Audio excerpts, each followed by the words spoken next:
Instant reaction from President Trump tonight, tweeting this: presidential harassment. That's it.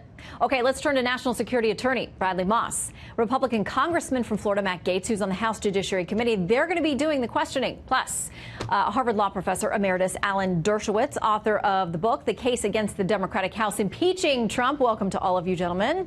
Good evening, Shannon. Okay, I want to start with something that Congressman Nadler said tonight. Obviously, he is the chairman of the House Judiciary Committee, where impeachment would start, where this hearing is going to take place. Can we play that from the chairman about the subpoena? There is no right to defy a congressional subpoena.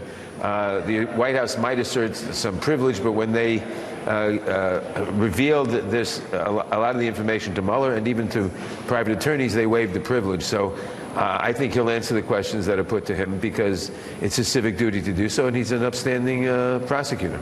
Okay, so they've reached a deal here. Did you know about it before the subpoena went out? No, it was just a week ago in the Judiciary Committee when I asked Chairman Nadler whether he intended to subpoena Robert Mueller, and he said he would not answer at that time. So I hope we're not in store for impeachment by surprise, as this seems to feed into the elements of the Democratic Party that are more focused on President Trump and sort of relitigating the Mueller report than in dealing with the humanitarian crisis at our border or dealing with many of the other challenges that I think a lot of swing district Democrats would like to be working on at this time. All right, Professor Dershowitz, to the legalities of this, their chairman Nadler said, you know, you can try to exert different privileges, but these people have talked to Nadler and to Mueller, and because of that, we may be into probe into some of those conversations. Your take?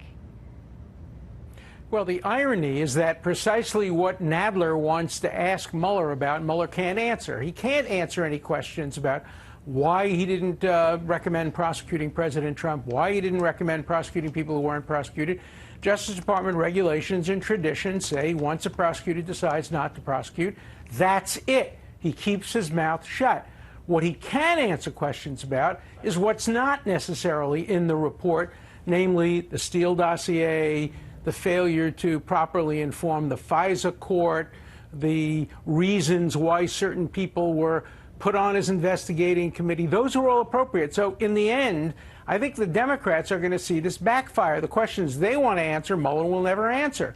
But the questions the Republicans want to ask, Mueller will have to answer because he won't have any privilege or any restrictions on what he can say. So I think this is going to backfire on the Democrats. All right. Bradley doesn't seem convinced. I see a little head shaking over here. What do you make of that assessment? Yeah, I mean, there's a lot of what the professor just said that he actually can't talk about. He can't go into the details of the FISA warrants, not only because Robert Mueller wasn't there, because it's all still classified. There's very limited portions that came out. Same thing with the dossier and all the information that they relied upon it. It's all caught up in this ongoing IG investigation. Robert Mueller is not going to intrude upon that. He's not going to get into those issues. He's going to refer back and over to what he put in the report. He's probably going to read it line for line at times, if only to reiterate his point. But I remain unconvinced so far as to what we're going to truly get out of this hearing. I'm skeptical at the moment. Well, the chairman of the House Intelligence Committee, Adam Schiff, says this is what they're going to ask about. He outlines some of the questions that they have. Of course, his committee is the one in conjunction with Judiciary that's going to hold this public hearing. We have any number of questions about the counterintelligence investigation and the role of the counterintelligence agents within his team, to questions about some of the prosecutorial decisions that were made. We have fact questions about some of the statements that are made in the report. So there are any number of issues that we wish to cover with him. All right, Congressman, what questions are you going to have? Because you're going to get to sit there and ask some as well.